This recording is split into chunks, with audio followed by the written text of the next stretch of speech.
Hej och välkomna till Udda, Ting, en podcast om sällsamma historier, kreativitet och kreatörerna själva. Mitt namn är Henrik Möller, musiken är skapad av Testbild och loggan till podden är gjord av Malmö-konstnären Nalle Chinsky. Det här avsnittet ska handla om Matt Cardin och hans bok A Course in Demonic Creativity, perfekt för just den här podden. För den boken handlar om just det som alla som inte vigt sitt liv åt att skapa har väldigt svårt att köpa. Alltså musan, demonen inombords som befaller och driver konstnären att skapa. Och det är det här vi ska djupdyka i nu, och med hjälp då av Matt Cardin. Matt Cardin, han är ju kanske mest känd för att han är en av Thomas Ligottis lärlingar, och tillsammans med John Paget, som också varit gäst här i tidigare avsnitt av Udda, Ting, driver de tillsammans Grimscribe Press och håller just nu på att ge ut det extremt högklassiga fanzinet, eller journalen får man kanske kalla det, Vastarian. Men mer om det senare. Vem är nu Matt Cardin? Matt Cardin skriver i boken: om någon skulle vara så framfusig och försöka ge dig råd om kreativitet, var då väldigt noga med att kolla upp den personens CV och trovärdighet. Det var en så pass bra början på en bok att jag gillade Matt direkt. Om man nu ska gå in på ämnet så finns det faktiskt två skolor. Man kan faktiskt generalisera här. Allt som är ett konstverk som konstnären skapar är ett hantverk. Och alla människor kan bli en konstnär, det gäller bara att ha tillräckligt bra arbetsmoral och jobba hårt, så löser allt sig. Den andra och mer flummiga skolan säger att det finns en musa, en demon som driver och talar genom konstnären. Jag som rationalist ligger då närmare den första såklart, men med åren så har jag faktiskt börjat omvärdera det sistnämnda, att det var absolut nödvändigt att ha ett avsnitt av Udda, Ting dedikerad till just det här. So okay, an old question. Why this book? How did idea come to you? What interested you when you started? And while you were researching this book, how did it evolve? Did you discover new things that surprised you and grabbed your attention and pushed your interest in another direction? A nexus, a convergence of different interests. From within the paradigm of the book itself, I would say that it was driven by my own demon, my own muse that was causing me to be interested in such things. But I had been for quite a few years at the time the idea for the book came to me, A Course in Demonic Creativity. I had been interested in supernatural horror and had been writing in that field, and had been quite an avid reader in that field for many years. And I also was interested in religion and spirituality and esotericism and that kind of thing. And in my own experience of my relationship with those subject matters and with my own creativity, both as a writer of fiction and a writer of nonfiction, I somewhere along the way, and I can't pinpoint it, I intuited a connection with the idea of muses and with the idea of forces maybe within the psyche, or maybe communicating through the psyche, but seeming independent of the psyche, communicating with one and driving one in life and in creative work. And when I became conscious of it, that was probably circa 2000, 2005, 6, 7, something, or 3, 4, 5, something like that, when I first really became conscious of it. In 2009, I believe, I decided to make a blog out of it titled Demon Muse. And then the things I began writing for the blog ended up sort of organically becoming chapters in this book that I hadn't known I was writing. So that's not really a straight line answer, but just over time, I realized, these things that I'm interested in all sort of converge on this idea of a creative intelligence that feels like it's in some sense autonomous, collaborating with a person, collaborating with me in creative work. And so with my scholarly reflective bent, I really wanted to learn about that as much as I could. So I started reading about it, started writing about it. Eventually it seemed like I was led to make a book that I just gave away for free. Did you come to any conclusion with your researches about the book? About the ontological status of such things. But the conclusion is specifically a conclusion of indeterminacy. Some of my philosophical mentors, some of my guiding lights in that area have been people like Robert Anton Wilson, whose model agnosticism has been very influential to me. Well, he was an American writer who died, I believe, in 2012, and he was a writer of fiction, a writer of nonfiction, and a writer of things that blend fiction and nonfiction to the point where it's hard to tell what is fiction and what is nonfiction. He even, I think, deliberately tried to confuse the categories. He deployed what he called a guerrilla ontology, which I guess the term implies that he was trying to write so that people's sense of what was real and what was unreal would become destabilized, perhaps making them doubt things that they didn't realize were capable of being doubted, and maybe accept the possible reality of things that they had never thought they would accept. And he himself, in one of his early books titled Cosmic Trigger, he wrote a kind of memoir in that book where he described a period that he went through of deliberately induced brain change, he called it. I think this would have taken place during the 50s, 60s, and early 70s. And he had various experiences that could easily be interpretable along the lines of Jungian synchronicity or along paranormal lines or extraterrestrial lines. And he came to a position on the far side of that where he didn't believe or disbelieve. Referring to it, he used the ancient esoteric term from Arthurian legend, chapel perilous to refer to that space that a person goes through, sort of a liminal psychic space, a liminal experience where a person feels like maybe they're being guided and helped by some sort of external entity or intelligence, but can't be at all sure that it's not pure hallucination or just pure delusion. And in the end, you realize that you can't be sure either way. There's no way to come down on either side of it. That's a long answer to your question, but that's the answer to your question. In writing about the demonic muse, the experience of being guided by some other intelligence or a feeling of being in collaboration with something that is leading one's creativity or leading one's life, I think that can be pretty adequately explained in reductionistic, materialistic terms. But I think there's always going to be some portion of it that eludes that. And I also think that if one tries to go full-bore literal belief, that one can probably have a good time and go a long ways with that. But then there's always going to be the possibility of doubt, since it involves subjectivity. It's innately wrapped up with one's subjectivity. How can you know you're not being deluded, not just engaged in wishful thinking or a hallucination or something? I don't have any conclusions. My conclusion is that the very nature of the subject does not allow itself to be pinned down and definitively answered. Well, some people would just say, instead of a muse or genius or demon, they would say it's that person's unique personality and a unique way of thinking that comes into play. Sure, you could. And I think there are many people who do. I have a rather voracious love of books about writing and books about creativity. I have a shelf full of such books myself. And the majority, if they acknowledge this kind of thing at all, they make a metaphor out of it. And the authors clearly take it as being purely a metaphor. They're not really believing in it. An exception is Stephen Pressfield in his book, The War of Art, where he has an entire section about muses and angels and that kind of thing. And he also personifies the opposite force, which he calls resistance. And he thinks it's a very fruitful way to approach creative work, to recognize that the things that try to make you stop and give up and doubt yourself and stop you from doing the work can very well be viewed as an opposing force outside yourself. He's one of the few who kind of go the distance that I will go, it seems like, and say this could be real.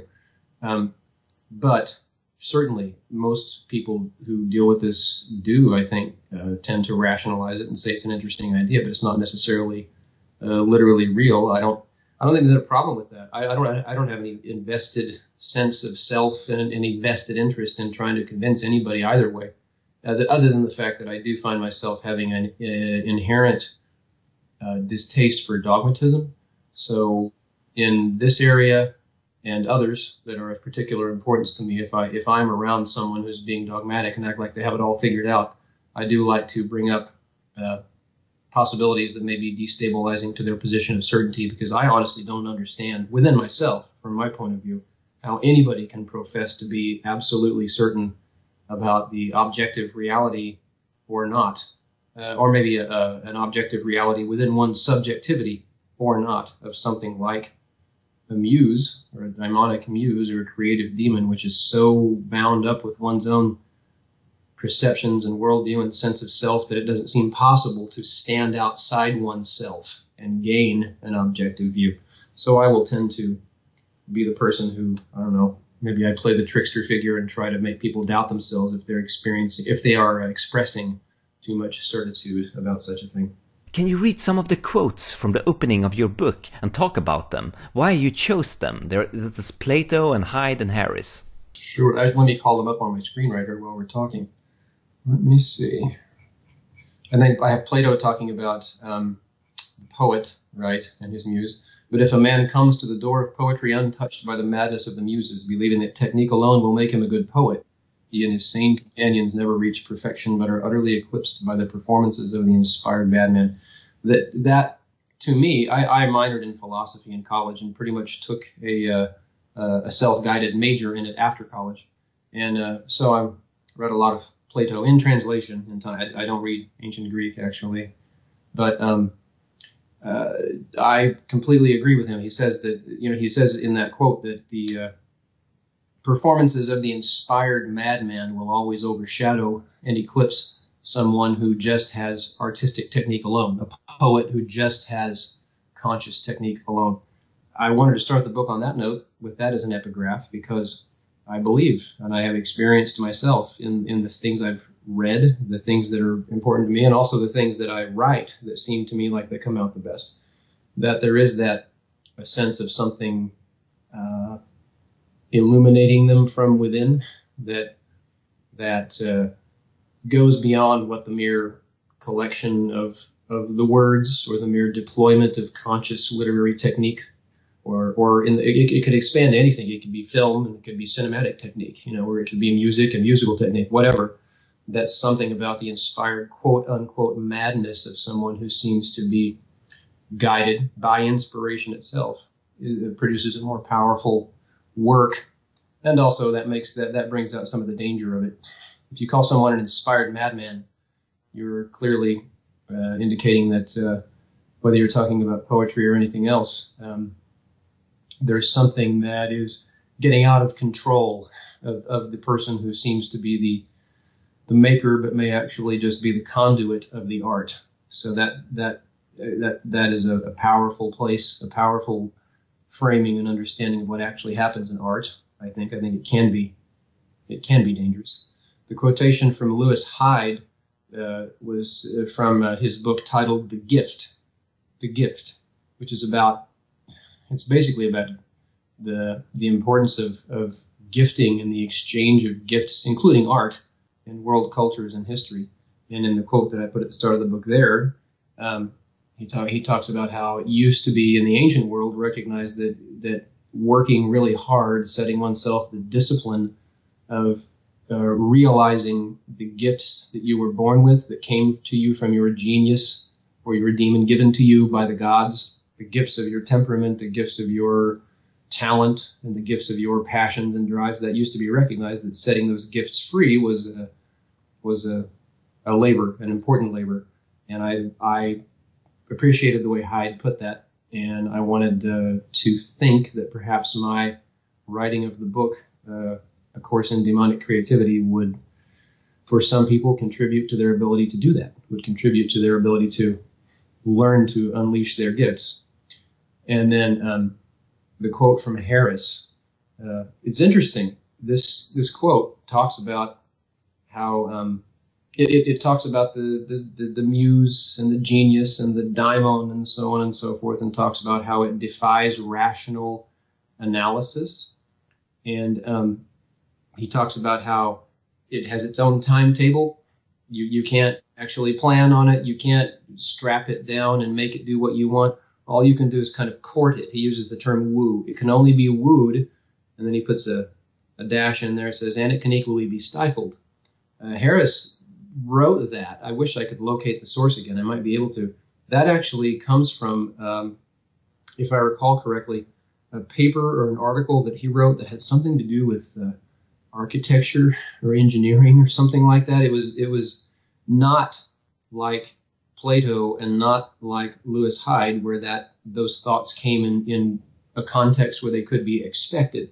I was really struck. I was doing online searches for these terms, muse, daimon, genius.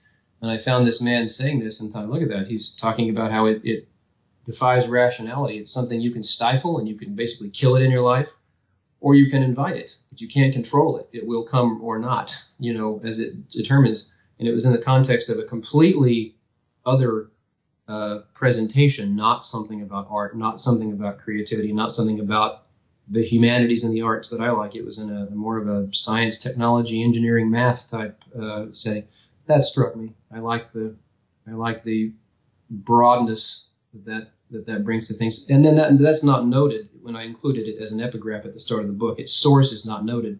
What I wanted to bring in there was the idea that, by using that as an epigraph, the idea that, well, I'm framing my book about creativity by saying this thing we're talking about has, or if we take the reductionistic, materialistic view, merely seems to have its own will, and it is playing with fire to be trying to invite it, because it is its own non-rational power that will do what it wants if one actually decides to start trying to invite its presence and learn how to collaborate with it.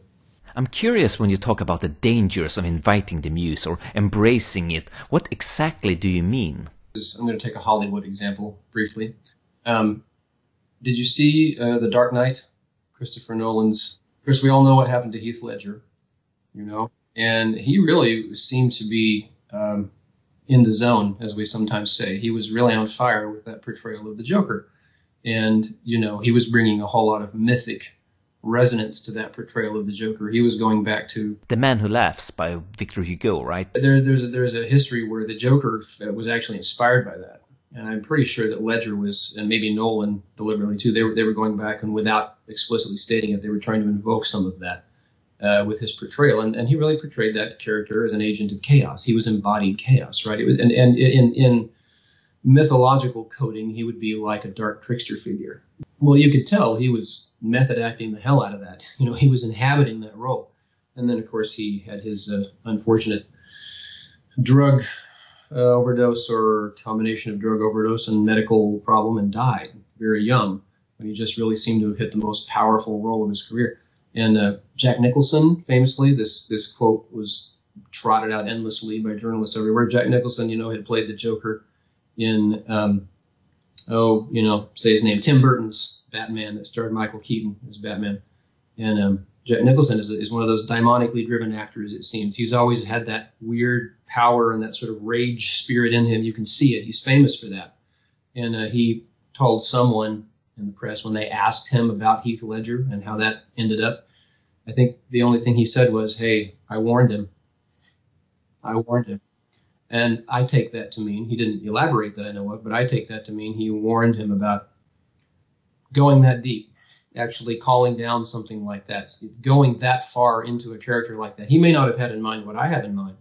The other side I have in mind is that sort of trying to draw down, you would say, in esoteric terms, a character like that into oneself, to channel that into that portrayal. I mean, I've heard many actors in Hollywood speak about their characters in the third person. I sometimes wonder if they are deliberately doing that, trying to honor the whatever kind of spirit they called down by creating that character who became whatever character it is, became such an important figure in the collective public consciousness. That's one kind of danger that I'm talking about. I think Heath Ledger was sort of consumed by it. Yes, medically, literally, what happened was whatever happened with whatever medications he was taking and so on, but the mythic, metaphorical side of life is just as real. And in my opinion, and in my experience, it actually is more fundamentally real. I think the myth and metaphor are the most real level we can get at when we're talking about the kind of thing that we're talking about. There are dangers that certain things can be unleashed within oneself or around oneself.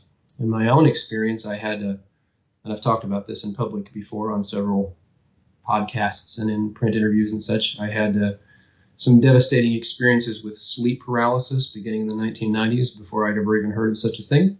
And I had the accompanying hypnagogic visitation experiences by a demonic figure multiple times. And that, for me, aspects of that have become bound up with my understanding of the darkest side of the muse experience, because I have certain intimations and intuitions that whatever it was that was presenting itself to me as that, whether it's just a part of my psyche materially conceived or more than that, is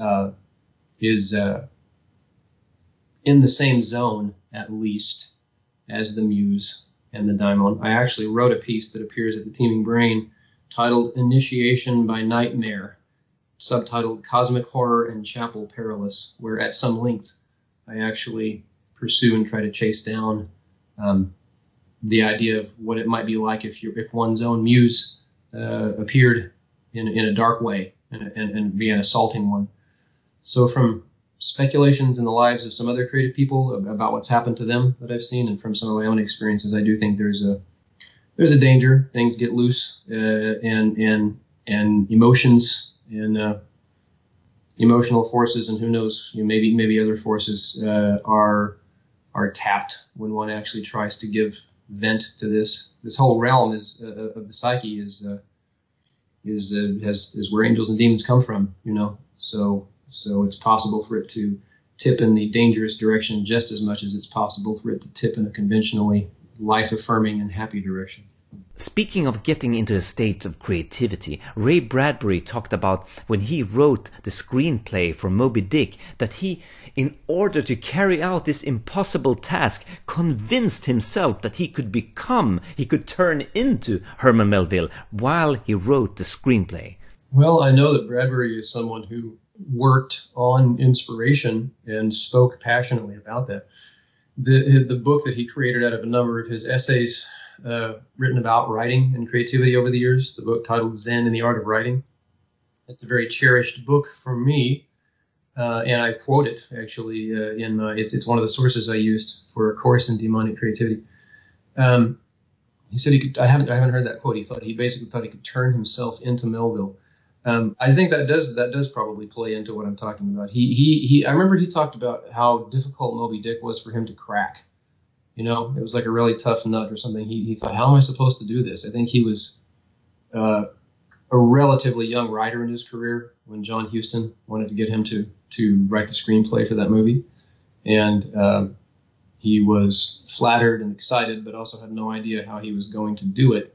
And I've read him talking about essentially reading pages of Melville, not trying to understand them, but just trying to emotionally groove to them, just trying to emotionally imbibe them and catch what Melville was doing in spirit, not as a literary critic, but as someone trying to taste deeply what the man was tapped into with that novel.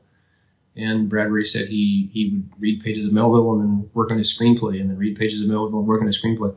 I can see that being a version of achieving inspiration by trying to channel the spirit in a way, almost, of the writer. And it makes sense to me. I mean, each of us is, in my view and in my experience of myself and other people, it's as if each of us is a sort of a virtual construct anyway. The ego self is not necessarily not real. That's something that non-dualism teaches us, and the non-dual approach to spiritual psychological matters has been increasingly important to me over time. It's not that the ego is not real, but it certainly is that it's not the last word.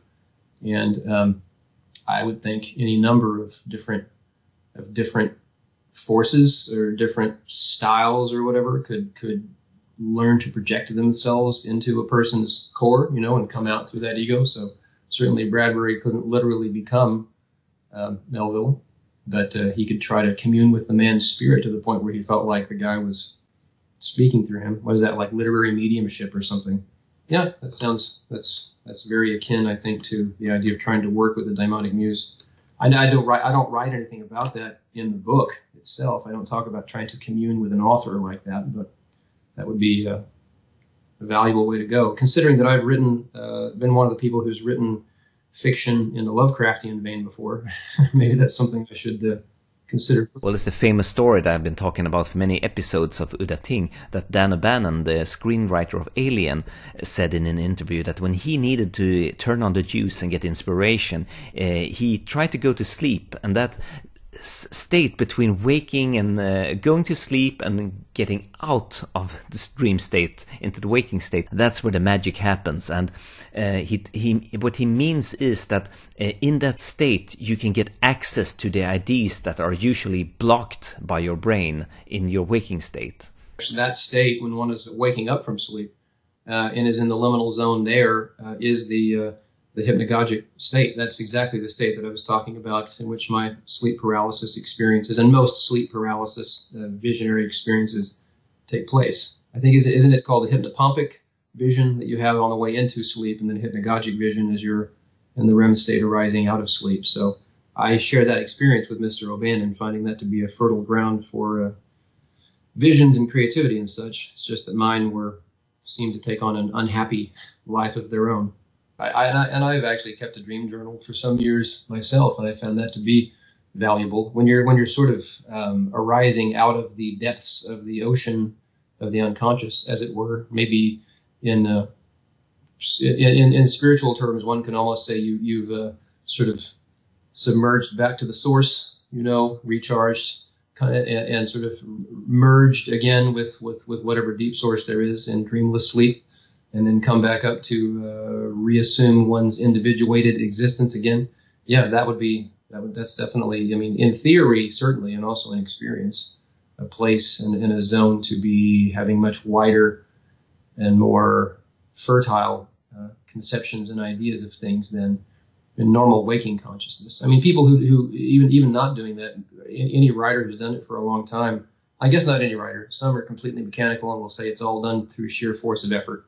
But most writers, I think, who talk about getting in the zone will talk about it being an altered state of consciousness. In some way you actually enter a dream state while you're awake. Who was it? John Gardner. I think it was the American novelist John Gardner, who was also one of the best teachers of and writers about writing.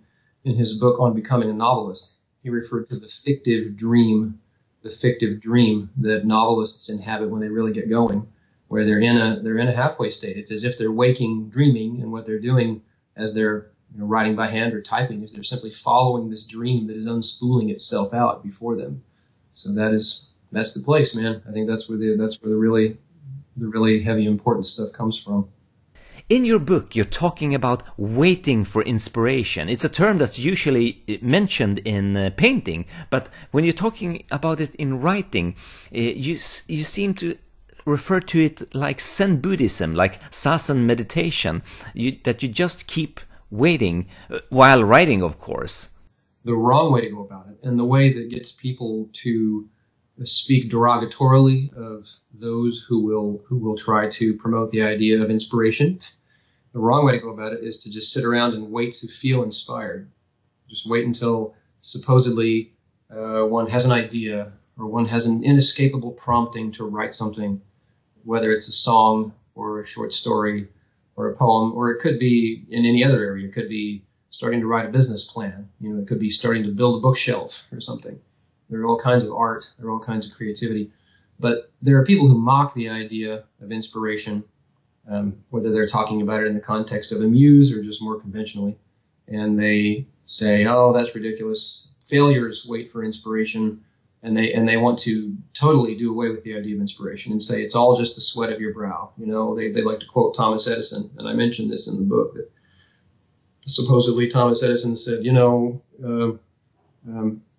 creativity and invention and such is a 99% perspiration and 1% inspiration. So he's valorizing the idea of just effort.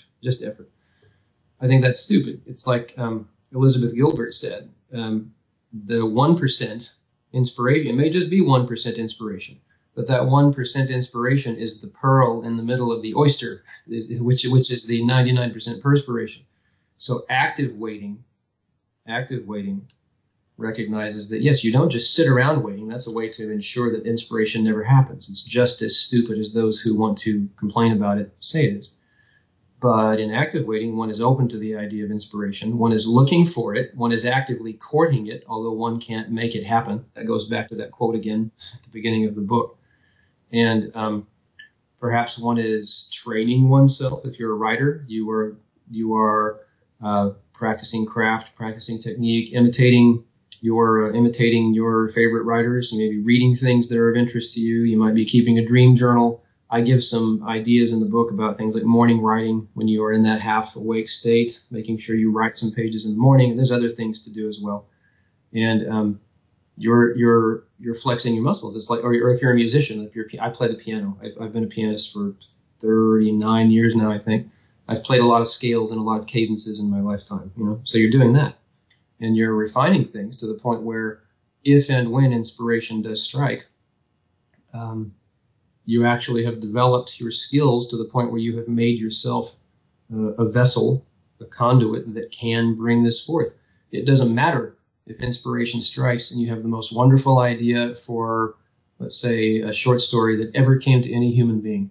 This short story would change people's lives. This short story would win the Nobel Prize. This short story would just go down in history as one of the best things ever written. It doesn't matter if that comes to you and you do not have the language skills or maybe even the physical and technical facility to pull it off, So that idea might go looking for someone else. That's something that happens, by the way. You don't do something yourself that came to you and you find out not long later that someone else did it. I don't know what's going on there.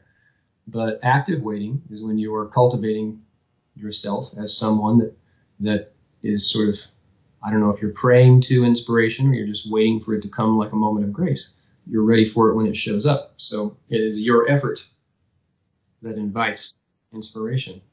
Well, one of the best pieces of advice I ever got was from Robert McKee, that Robert McKee said that when you get writer's block, all you need to do is to go and research the subject you need to research about, that you're writing about. And when you do research about the subject that you're writing about, you will immediately be inspired and get back on track. That sounds like good advice to me. I would think also having non-library experiences could be good too, just kind of put yourself in some situations where you're just going to have to live. Maybe put yourself in high energy situations or unfamiliar situations, or other settings around other people, maybe people you're not familiar with or whatever. Kind of fill up the well again. That can happen that way. I also think at the same time that can be done on an inner level as well. There are inner travels to be made, just like there are outer travels to be made. There's all kinds of places one can refill, but the metaphor of kind of a well is useful, I think. And I don't think McKee said that, but that's seems to me to sound like what he's getting at. You can run dry, and you do have to refill somehow. I really practiced a whole lot of mindfulness and like presence-based spirituality in recent years. Sometimes I say I'm a Buddhist Christian or a Zen Christian or something. I could just as well call myself other things. But one obvious way that things can happen is through visionary and dream experiences that just come unbidden and can show you all kinds of things. Just ask Carl Jung, who helped us to see the entire history of world mythological traditions coming out of us spontaneously in the dream state. That can happen. One can get quiet, undertake meditative exercises of various kinds, and find that maybe the well isn't dry. Maybe there are memories of sense experiences or ideas or conversations or films or books or just emotions that one has forgotten for a long time that can come back. There's various chambers to be unlocked inside a person. When you run dry, it's as if you've only run dry on one level, and there's a water table below that can be tapped that is inexhaustible, I think. And that can either be refilled from the outside or it can be refilled from the inside, because I think the fund of content that can be used for creative work is potentially inexhaustible. One way that it comes is through that sense of inspiration. That's one of the primary ways. That's drawing on things that you've experienced externally and things that have been there internally all along, or may have come newly to one internally. But I've experienced writer's block myself. I was savagely blocked for a number of years during the early mid-2000s, and it just feels like everything's dead to me. It was kind of combined with experience of anhedonia and dysphoria. It was kind of maybe bound up with the career I had at the time, which was exhausting the center of my creative writer self in a way I hadn't understood that it would. So I know what it feels like to kind of run aground. There's a book by Victoria Nelson titled On Writer's Block, and it's a very, very profound book that talks about asking about one's relationship to the whatever it is one thinks one's trying to write or trying to create. If you're blocked, she says it's because you may as well own it. You may as well say, I don't want to write this right now. Don't divide your psyche. Say, I just don't want to write it or part of me doesn't, or I don't want to write it in the way that I'm trying to do it. But you can mess around with it and tilt it different ways, and maybe arrive at a point where it unlocks itself, and then all that new stuff comes flooding in that you didn't know was there. Here's something you have been researching very well. Could you talk a little bit about the psychological and spiritual experiences behind the writing of horror fiction? Remember what I said before about metaphor being more real than literal reality. I mean, I'm serious when I say that. I assume you've seen Candyman, and of course that's based on a story by Clive Barker. That to me was a very good fictional dealing with this idea. It of course shows how the monstrous spiritual figure of Candyman is only there because this impoverished community believes in him, and it turns out on the side of a place where this atrocity took place in the past. There are these urban dwellers, and there's this ghost figure with the hook for a hand, who's actually able to kill people literally. But I think it deals with that very idea. In the end, you see that the character played by Virginia Madsen, you see that the character played by her, she takes the place of Candyman at the end of the first one because she's become this creature of legend. That's for real. That's for real. And like I said about the muse at the beginning of this, the daimonic muse, I leave the question of the reality of such things, of the literal reality of such things, open. I don't even know if it would make sense to talk about their literal reality because they're so bound up with consciousness. They're so bound up with the subjective side of us talking right now. That doesn't mean that as forces in the psyche, they may not be real and therefore be more real. In our psyche, we're ontologically hooked to the root of reality, I think. Maybe I'm making an unwarranted assumption right there. Stanley Kubrick once said that the best effect of a work of horror depends on, well, of course, apart from the craftsmanship of behind the work, on the audience superstition. And there's a counterbalance that needs to happen to anything. I know there are people whose lives are just dominated, and there are whole regions of the world where most people's lives are dominated by superstition in its most pernicious aspect. On the way home tonight, I was listening to a podcast with an interview that I had downloaded today from the website for the American Scholar. And it's sort of, they had this interview in honor of Halloween coming up. And it was an interview with a British scholar who had written a book about witches, and the history of belief in witches and persecution and all that kind of thing. And all these things, I feel like there's a balance that's needed. There are times when either because of the time period one lives in or because of the culture one lives in and its relative beliefs and particular emphases relative to others, or because of geographically where one lives, that it's nice to bring in and emphasize more the Apollonian, rational, light-filled, sunny aspect of things and try to counterbalance superstition with some measure of enlightenment classically conceived, And then there are other times when things are so locked down by rationalism that the Enlightenment and scientism have become their own self-crucifixion, cut themselves off from reality. And somebody really needs to step inside and destabilize things, and maybe they all need to have a dose of feeling themselves, attacked by supernatural entities or something, have something confuse their worldview, so that with a bit of a Dionysian upset. So I'm not somebody who thinks that we just have to, everyone should desert the Enlightenment and think that the people who are living in superstition in various parts of the world where it really is making them suffer are having it better. It's in all things there needs to be some kind of moderation, because both halves of that equation, the Apollonian and the Dionysian, or however you want to phrase that, the yang and the yin, you know, those are both real principles. Those are both necessary, real components of life. I just read recently in a Swedish book about the old pre-Christian pagan times that a woman being a witch doing witchcraft in the middle of the woods weren't really a problem, but the problem was that by doing witchcraft she kind of attracted other evil spirits or trolls or things like that, and they didn't like that. That's amusing. I hadn't heard that before. The witches weren't the trouble, but the pesky supernatural beings that they attracted were the trouble. It's amusing. There was a book written about the Ring films. It was called The Ring Companion by Dennis Michele. And in that book there was a few lines that struck a chord with me. And he argued that for him, The Ring was one of the first films in modern history that didn't have that life-affirming, funny horror. It was really dark and depressing, and he wrote, it was filled with disturbing and sometimes distressing subliminal messages designed to exert a malign influence on the beholder. It was like a Defense Department study into methods of psychological warfare. What The Ring does, in essence, is include not pleasurable fear, life-affirming and cathartic, but rather depression and psychosis, unhealthy and downright dangerous.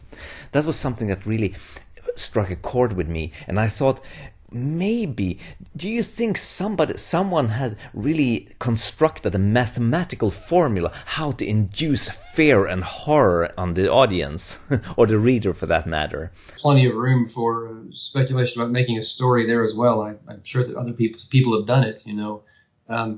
Today, the state of study of human perception, you know, in the context of neurology, is getting so advanced, and you see some of these articles you read in the work of people you see, like you get these people who are professional illusionists who are using, or these labs that are working to figure out just exactly how they can screw with our perception, not even through all those sophisticated means. Have you seen the things about people, like they put the blanket over their shoulders and they stick the dummy's hand out and their own hand out on the other side, and they can, you know, the people can almost report feeling it when they stick the dummy's hand with a pin or something like that, you know, if they put it relative to their body position and their sight line where their own hand would be.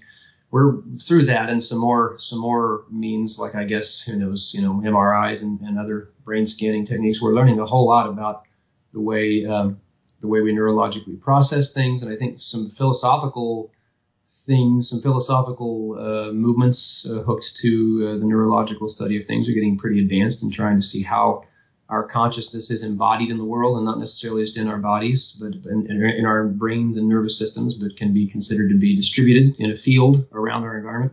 That's some cool stuff. I think you have some fertile ground for worry when you start to strap that down to some of the things that DARPA and who the hell knows what are going to try and do in using this for military purposes. I'm sure I bet there are all kinds of buttons to be pushed, and many of these have already been discovered, and I don't know if they've been used in films deliberately yet, or in stories yet, to cash in on that. You know, to say, oh, there's a horror response, there's a terror response, there's a fear response that can be elicited just because of this and that. Makes me wonder if you can weaponize that, reduce people to just these trembling balls of jelly while you steamroll over them. I don't know. I mean, that's outside the boundaries of what I myself tend to focus on, but we're living at a weird time right now when I'm sure you've seen all the talk where horror as a field of art, of film and literature, is suddenly elevated to a more respectable mainstream status than it has ever been. I have a semi, or maybe fully,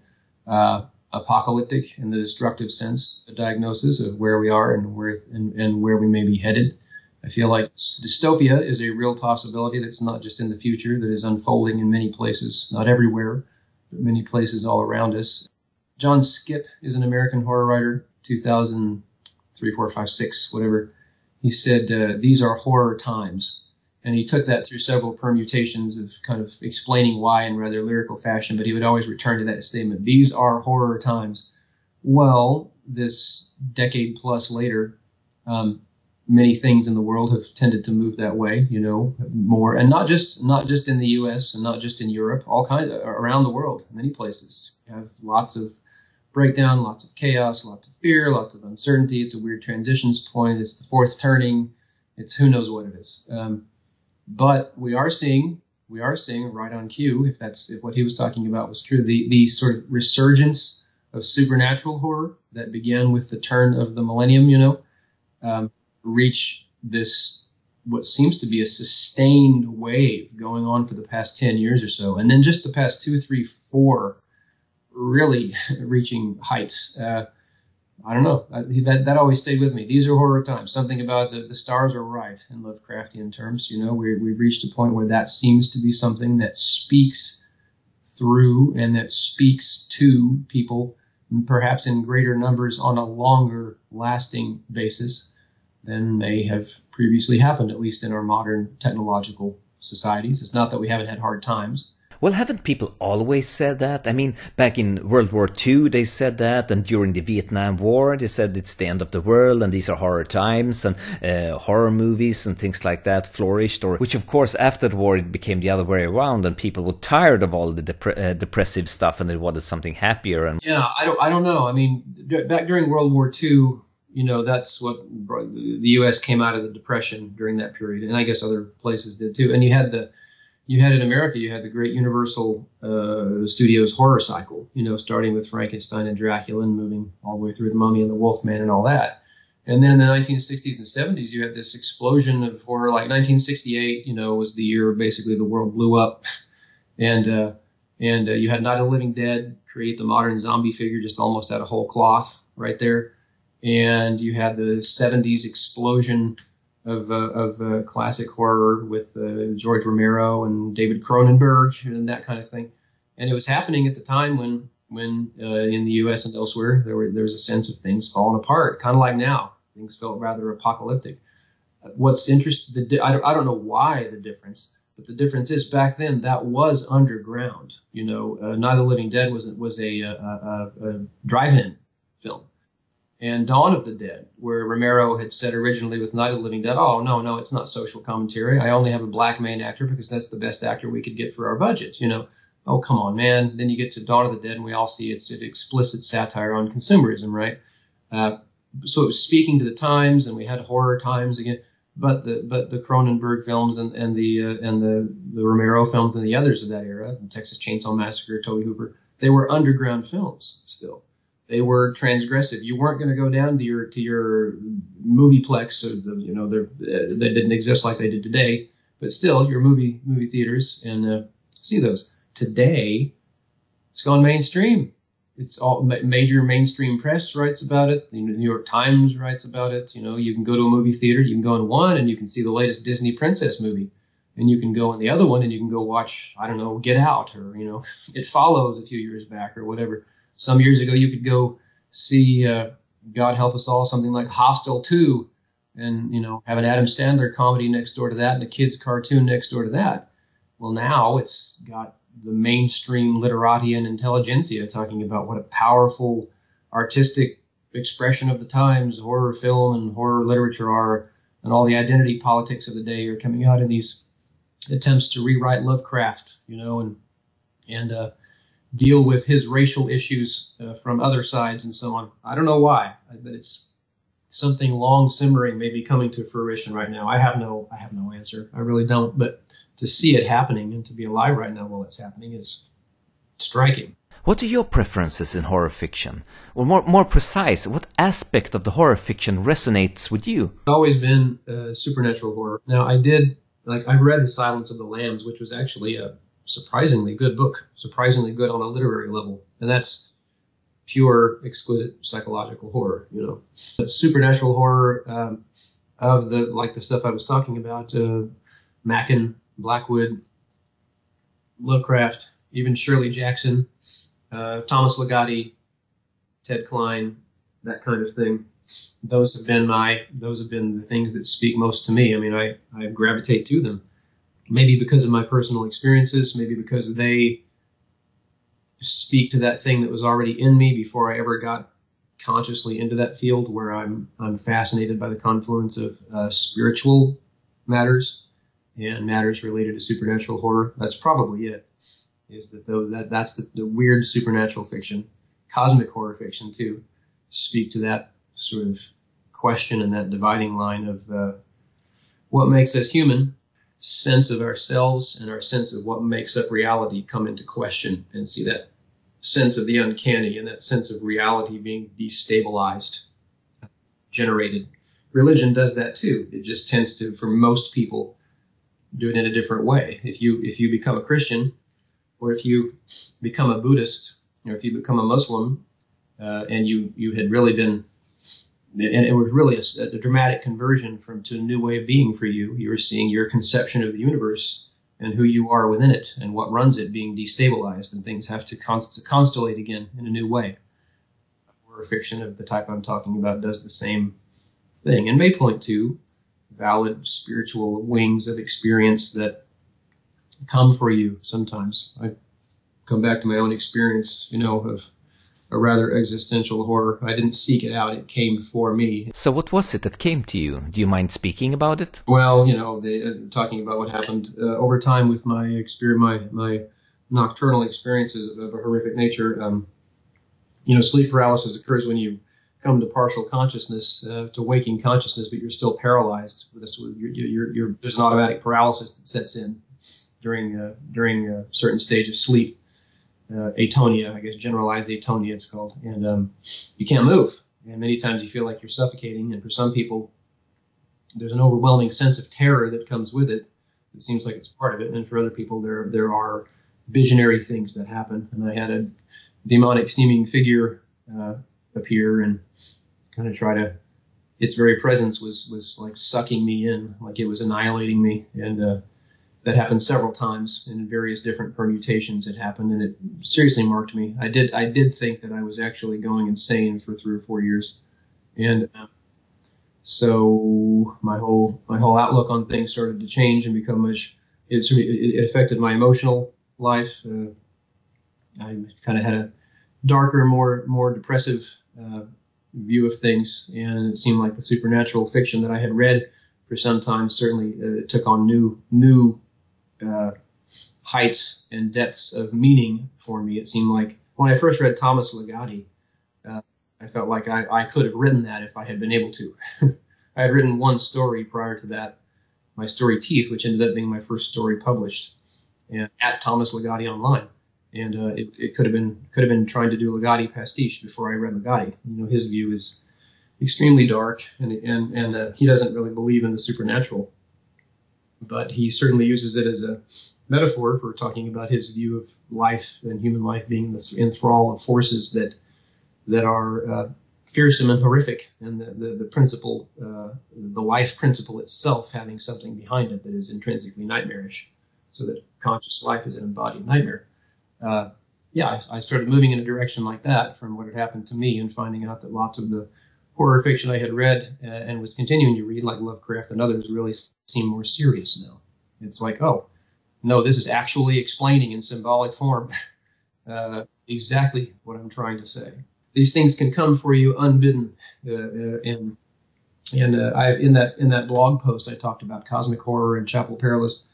I talk about the sort of initiatory visionary experience that is pursued by some people in a spiritual settings, especially in the esoteric and occult spiritual circles. You seek an initiation, and I speculate in that blog post that it's possible that sometimes you don't have to seek it, that maybe an initiation of some kind seeks out you.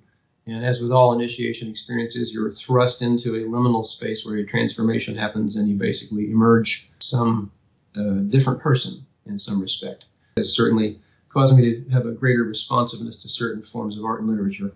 That's a very Ligottian idea. I mean, that evil seeks you out. You don't really have a choice. You didn't do anything wrong. The evil just seeks you out. It comes after you. Mm-hmm. They certainly are. They certainly are. And that's a trope that if I had discovered him previously, I might have noticed unconsciously, but would not necessarily have glommed onto, have hooked onto. But, it's very apparent to me now. Yes, people didn't seek this out. Reality just upended itself on them. Well, that's a very anti-religious idea, what you just said. Usually in religion, you get what you deserve. You fall into temptation, and you invite Satan, or you invite the demon into your life. You're right. It is. Although Although, there are people for whom religion has come unbidden. Like, you're familiar with C.S. Lewis, I know. In his description of his conversion experience, he's talked about being alone. He had a series of stages that he went through. Like, he was raised as a Christian, and then he became an atheist, and then he became a Berkeley an idealist, and then he became a theist, and finally became a Christian. And he was quite a fertile mind, and he read widely and so on. And he talks about being alone at the college where he was working at the time one night. And I don't recall if he was like generically praying in his theist way or something like that. Or maybe this was his conversion to theism. Now I don't remember. In any case, he described it in terms like it just happened to him. And he said he sensed this thing coming for him. He knew that it was then or never. And he said it had been coming for a long time. And sort of unwillingly, he got down on his knees and prayed in his room there. And he said what did he say? He something like he got up after that the most unhappy and unwilling convert in all of England, or something. And that's him, who's been a huge influence on especially evangelical Christians in America. He's like a saint to them. So to some pretty major people, I think things like that have happened. I don't think, in the account of the founding of Islam, I don't think that Muhammad sought out the experience of the angel Gabriel speaking to him and dictating the Quran. I believe it was a spontaneous occurrence. So that's not a horrific one, but the spontaneous emergence of these things, like Moses seeing the burning bush after 40 years in the wilderness, it just happened. It revealed itself to him, and God had picked him. Yahweh had picked him. You will set my people free. I don't want to. Get somebody else. Remember the debate that goes on right there in Exodus? He comes up with all kinds of excuses to the point where it says, and the Lord's anger burned against Moses, because basically he was being an intractable jerk off. God says, no, I have picked you. And Moses, pick my brother, or pick this. And finally he says, just pick somebody else. He makes it generic, Nope, I've picked you. I've picked you. So I think one could come up with additional instances of that, where the deity or the religion picked someone. Your huge 2-volume history of horror, while you did this must have been massive amounts of research, did you find any new horror stories that you were not familiar with? And did you find any stories that impressed you?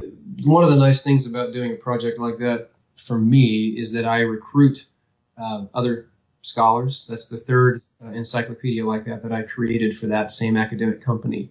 The first one was on mummies, and the second one was on the paranormal. This one, titled Horror Literature Through History, I ended up having 70 different contributors from 6 different countries. And so what I learned a lot about was from them. I was a very hands-on process for me, and I actually collaborated with a number of them in my editing of it, so that a number of the pieces in it really should have my collaborative byline on it that don't. But I learned from them a lot about backgrounds to horror that I hadn't known, and I didn't really learn any new stories that I wasn't familiar with. What it was I have a very good memory for things I've read about, and I'm very good at remembering mentions of things. So basically, I've had a reading list over the years that's built up. It's far longer than I can finish in my lifetime. And just what happened with me was I learned more about as I commissioned the 400-something articles for this book, for this 2-volume set that I commissioned. I learned a lot more about many of these stories than I had ever known, and it makes me want to read them more. And some of them are like classic things. Like I haven't read Robert Bloch's Psycho. I haven't read, I think isn't it the Hitchens, How Love Came to Professor Gildy. There are some of these classic supernatural stories and psychological horror stories. When Love Came to Professor Gilby? How Love Came to Professor Gildy. It's about a man who basically has this sort of disdain for closeness to people and such, and essentially a spirit in a house attaches itself to him that is like almost amorously desiring him or something. And so the horror is not just supernatural, the horror is the way it completely upends his sensibilities. I think I'm describing it correctly. But there are many, many stories I've encountered in anthologies over the years where I've not finished the anthologies. And some of these are anthologies that set the tone of the genre, like Great Tales of Terror and the Supernatural by Fraser and Wise, or the Dark Descent series, or the Dark Descent anthology from the 80s, put together by David Hartwell. That's like a one-volume college course in the history of short horror fiction. I've never read them cover to cover, and I had these people for my horror encyclopedia writing pretty incisive, in-depth summaries and analyses of these stories and their authors. So I know a lot of people told me the book's been very successful critically and commercially. I think a lot of people have read it, and I hear people saying, "Oh my gosh, you've given me so much new reading material." I say, "Well, yeah, I've given myself new reading material too, because now I'm reading these wonderful analyses of the stories, talking about why they're classics." I'm getting a PhD right now, and so I'm working on my dissertation. I don't have time to read anything but that, but I'm waiting for time when I can go through and complete my education in the very thing that I had through this encyclopedia been educating people in. Have you ever read any horror fiction as an adult that made an impression on you? Yeah, I actually didn't read. You're familiar with Ted Klein, T.E.D. Klein? Yes. I didn't read him until I was an adult. I started with his book Dark Gods. So Children of the Kingdom and Black Man with a Horn.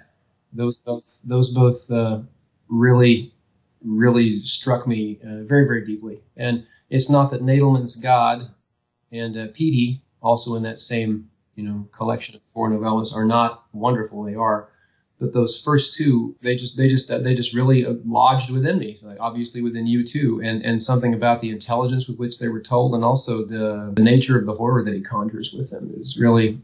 Really stayed with me, and I told you about Thomas Ligotti for the same reason. It was like I was reading dispatches from the darkness inside me. That was very, very powerful. I also didn't read The Haunting of Hill House by Shirley Jackson until I was an adult, and that was a fine experience. It's outside the vein of the more cosmic and weird supernatural horror fiction that I tend to read. But I had seen The Haunting, directed by Robert Wise, probably half a dozen times at that point. It's completely brilliant. But when I finally read that was strong. Oh, hey. I mentioned The Wendigo by Algernon Blackwood, Are you familiar with Mark Samuels? He's a horror writer who has really achieved a major reputation the past few years. He and I got to know each other by correspondence around 2000 and 2001, and then we went to a couple of conventions together and got to be friends. And we only correspond intermittently now, but he's a major figure writing in the field. And he his story, The White Hands, which is the title story of his book, The White Hands and Other Weird Stories, is that what it is wonderful. That book is recognized as a modern classic in the genre, so he's powerful. And he introduced me to, I had read The Willows years before, but somehow I had never gone on to read what may be Blackwood's most well-known other story, The Wendigo. It was Mark who said, "You really need to read that." So I didn't read that until I was in my 20s, and I thought it reached heights of spiritual terror that I hadn't seen before. I'm finding that harder to get, because I do find that I have become much less responsive to, or much less easy to draw a response out of via fiction in my adult years. I've gravitated towards reading more nonfiction, and I don't know what that is. Maybe it's because I read too critically or something, but it's not as easy to enjoy fiction as it once was for me.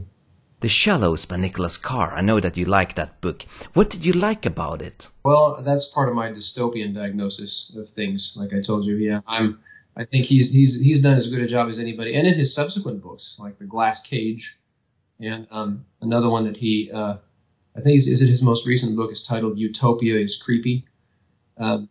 Carr has his finger on the pulse of some really bad things that are going on with our digital technologies, affecting us in all kinds of ways that were unforeseen, and making us much more, they're transforming us, making us and our culture quite shallow, and changing us in other ways as well, having an influence not just on the culture externally or on politics, but on our actual brains and minds. And yeah, that book I consider to be a canonical text these days. His book, The Shallows. I don't know when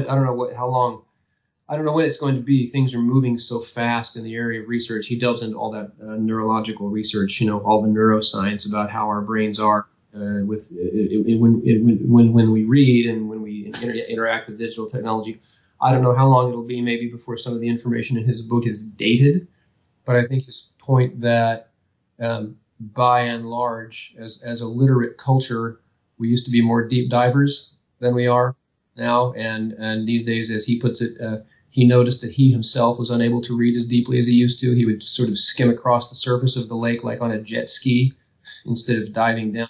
I've had the same experience. I think many other people have. And his analysis of his investigatory analysis and account of how the technology and our interactions with it may actually be making that happen on a brain level strikes me as devastating, especially since the people who are making decisions for us these days, I think, are all being deeply influenced by that very technology. I don't think things are headed in a very good direction. So what are your predictions about the apocalypse? I think, I don't know, surely there will be some kind of disruptions on an energy level. I mean, I think we will face problems with fossil fuels and our energy inputs into our high-tech society, although peak oil as a social craze seemed to have reached its own peak, a decade ago.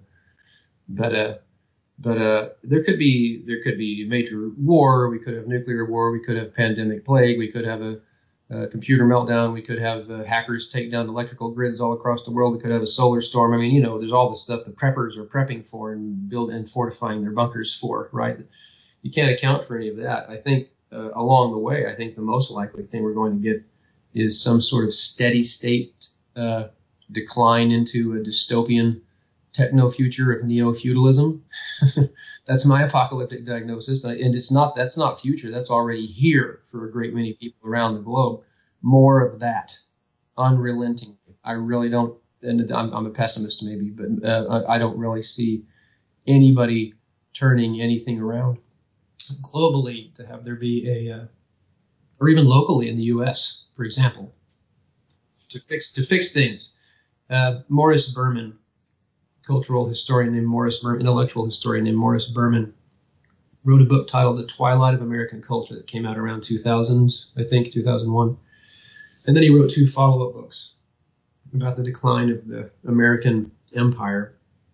But the decline he's pointing at doesn't necessarily mean you're going to have like China rising or something. I think China has its own internal problems. I think the whole world over, we're going to have, power differentials and winners and losers and geopolitics for a while and all that. But I really think that,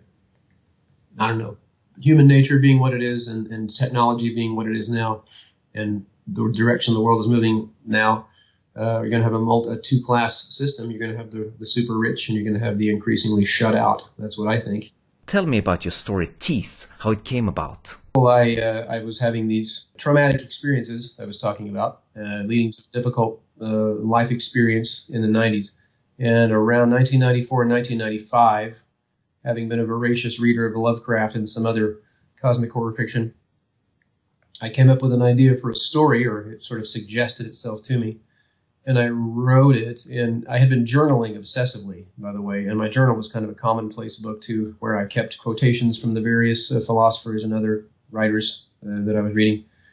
And the story ended up being about a college student who's a philosophy major who has a friend, and this is not long after I got out of college myself, I was in my mid-20s, who has a friend who's completely brilliant, that it turns out has been somehow tapped into some kind of strange force through his own studies and reading. His friend is a brilliant savant majoring in like 3 subjects. And anyway, ends up introducing the narrator to it by means of a mandala that the other character, the friend character, had kind of drawn under compulsion. Like this force had seized control of his hand and drawn this elaborate spiritual diagram. And he shows it to the narrator of the story, who finds that it opens up, the effect of it opens up this hole in reality and within himself that ends up turning his life upside down, and he's experiencing these waves of horror. And then his friend goes missing, and it turns out his friend has been completely taken over by this dark force that has been let loose. And he comes to a not happy end.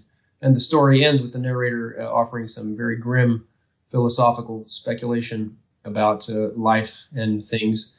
And really, you know Ligotti's level of existential despair at the fact that life itself is horrible.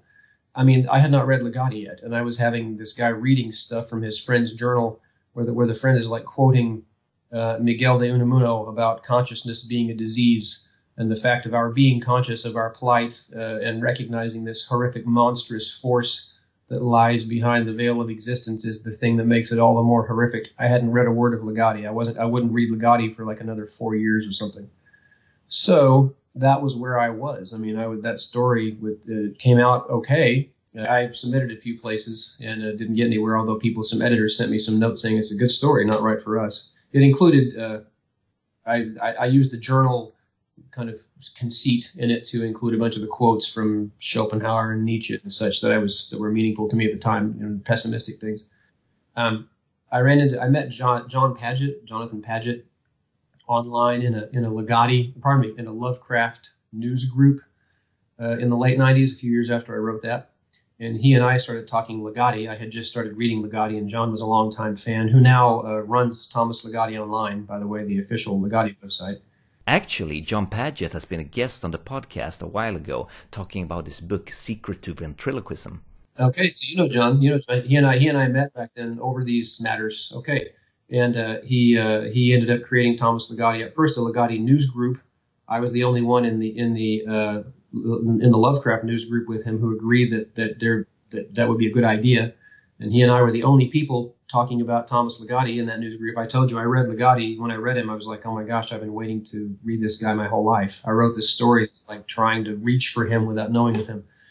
And then John created the Ligotti website, partly because I was around and was saying, man, this is wonderful. You've been reading this guy for years. I just started. Yes, he deserves every publicity he can get. And John published my story there. That was my first publication. It was at the new Thomas Ligotti Online. He wanted to publish related fiction as well.